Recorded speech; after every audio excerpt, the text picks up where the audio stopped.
आवाज मानदेशाचा। अब की बार 400 पार असतं तर दोन पक्ष कशाला फोडायला लागले असते, दोन मुख्यमंत्र्यांना तुरुंगात कशाला टाकायला लागलं असतं।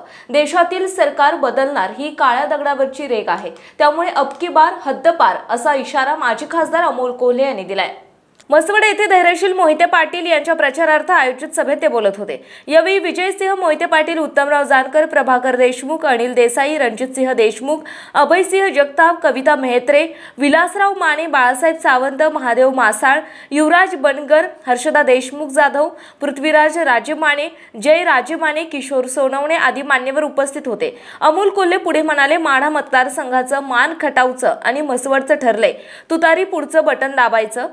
अपेक्षा भंग करणारं मोदी सरकार विरुद्ध सर्वसामान्य जनता अशी ही लढाई होत आहे। हे शेतकऱ्यांच्या तोंडावर दिवसाला 17 रुपये फेकून किसान सन्मान योजना म्हणतात आणि त्या बदल्यात शेतकऱ्यांचा स्वाभिमान हिरावून घेतला जातोय।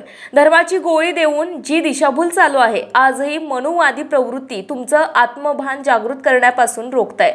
शेतकऱ्याच्या ताटात माती कालवणाऱ्यांना मातीत गाडायचं। 7 मे फक्त औपचारिकता आहे। यावेळी उत्तमराव जानकर, प्रभाकर देशमुख, अनिल देसाई, रणजितसिंह देशमुख, अभयसिंह जगताप यांनी मनोगत व्यक्त केलं। मानसोफर न्यूज संपादक बापूसाहेब मिसाळ, वरकुटे, मलवडी।